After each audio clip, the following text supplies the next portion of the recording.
Thanks for joining us on BloombergQuint. It's good news for basketball fans across the country as the NBA is hosting preseason games in India next year with the Indiana Pacers and the Sacramento Kings, who will be playing 2 preseason games in Bombay. And joining us here are the men who are responsible for the same. I have with me Mark Tatum, the Deputy Commissioner of the NBA, as well as Yannick Colaco, the MD of the NBA in India. Mark, I'll start off with you first. I was going through the basketball rankings and I saw India being in the 66th spot. And my question here is, I'm sure there would be other countries who would have a greater fan following compared to India when it comes to basketball. So what was your rationale to bring those preseason games here in India? Well, India is a priority market for us. We have seen tremendous growth in the game of basketball and in all of our NBA metrics over the last several years. 120 million people tuned in to watch NBA games last year. 3 million Facebook fans on the NBA India page with 1.4 billion impressions. We had 10 million kids participate in junior NBA programs over the last 5 years. And so we're seeing tremendous growth in the sport and in the NBA, and those are some of the reasons that we decided to bring the games here to India. Yannick, you've been here in India for quite a while now. If I'm correct, you opened your training center at the NCR last year. A two-part question. One, how has the response been to your initiatives? And two, since you all began operations in India in 2011, what sort of change you have seen when it comes to people's view of the game here in India? I think from we've seen from everything, from participation to fan engagement to actual viewership, every single data point that we look at, the response has been just phenomenal. I don't think any sport has seen the kind of growth trajectory that the game of basketball and the NBA as a brand has consequently seen in India over the last few years. I mean, if you look at our television, just television viewership as one piece, we had 7 or 8 years ago, we had about 7 to 8 million people who watched our programming. Last season, we had 125 million. We're seeing more and more kids playing the game. The enthusiasm that we see in our Reliance Foundation Junior NBA program from kids, and as importantly from parents, PE teachers, and administrators of the school has been tremendous. So, in every single thing that we'll do, we've seen growth, which has been extremely promising, and it's one of the things that keep motivating us to do more, and to keep investing and continue building long-term, scalable activities and initiatives around the NBA and basketball in the country. A follow-up to that, most of our players from the current setup here in India come from smaller towns and the tier 2 or tier 3 cities. What sort of plans do you have to promote the game there, and did you have in mind that you could host your preseason games somewhere in a tier 2 town or a tier 3 town, expecting a better response as compared to a metro like Mumbai? I think from a talent perspective, I think that's been one of the great things in terms of our talent search, which we do with ACG NBA Jump, the program, as well as our Reliance Foundation Junior NBA program.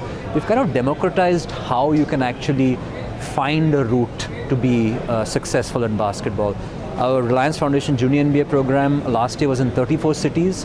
ACG NBA Jump, which was the kind of selection process for our academy, had entries from over 40 cities or 40 cities and villages across the country. If you look at the first batch of 24 kids, we had kids from Mumbai, we had kids from Ludhiana, we had kids from Kochi, so we had kids from all over the place. And I think that's the great thing about all the activities that we're doing. We're seeing the kind of adoption, whether it's participation, whether it's talent coming from all over.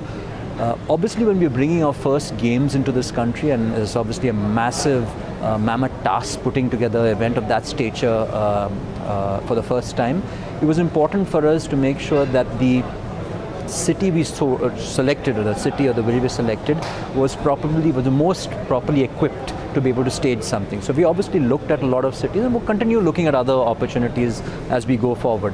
But for this first set of games that we did, we thought that Mumbai, being the commercial and entertainment hub of this country, our office is here, and there are great venues and great locations that we've identified. We thought that this would be the right decision for the first 2 games that we brought into the country. Mark, I remember speaking to you the last time a couple of years back, and I remember asking you, how would you promote a game like basketball in a cricket-obsessed nation like ours? Now, from the time I last spoke to you, the sporting landscape in India has changed drastically. Now you have the Pro Kabaddi League, now you have the Pro Badminton League, you have a tennis league, you have an ISL. So games like these have got a much wider exposure because of this on national television. Does that deter the NBA in any way? And now how do you plan to take the game forward in India, considering competition is much more than just cricket? Yeah, no, it doesn't deter us at all. I actually think it's very encouraging, because what that says to me is that the market and the Indian market and the Indian fan and consumer is starting to consume more sports. And they're starting to be more willing and open to say, we love different sports. We want to experience different sports in addition to cricket. Cricket, of course, is so popular here, but the fact that these other sports now can emerge in the Indian landscape is positive for the NBA.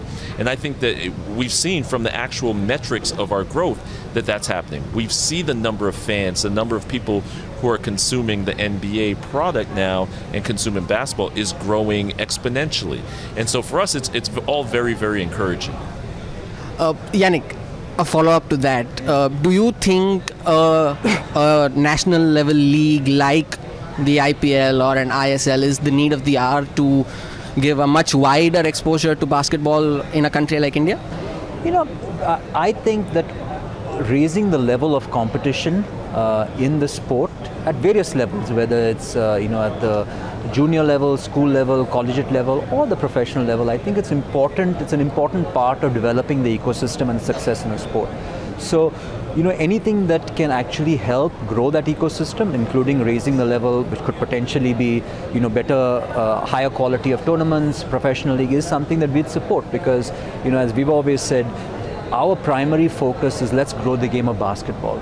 So we know that the Basketball Federation of India, along with their partners, have spoken about doing more competitions, including potentially a professional league.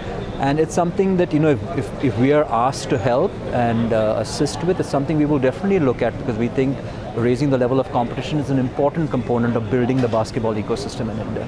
Which brings me to my last question. Yannick, you partner with the Reliance Foundation amongst many other organizations to promote basketball in the country.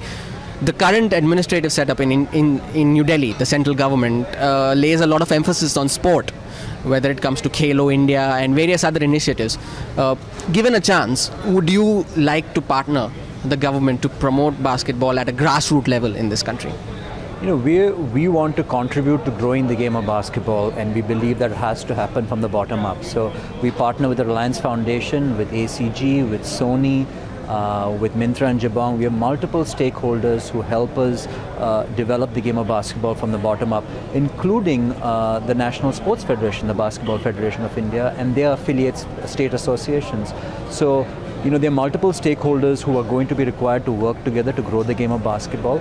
And we as the NBA have a responsibility to contribute to that growth. And whenever there are opportunities for us to contribute to scaling the growth of basketball in the country, we're willing and happy to help. Mark, would you like to add to that? Yeah, no, we're focused on growing the game of basketball. As Yannick said, we work already with lots of different stakeholders, and we'll continue to work with many different stakeholders, whether that's our partners, the government, to continue to grow the game of basketball. We certainly hope so. And gentlemen, thank you so much for joining us here on BloombergQuint and for speaking to us. Wish you all the best for your preseason games and for your work for promoting basketball in the country. That was the top brass of the NBA. And viewers, thank you so much for joining us on BloombergQuint.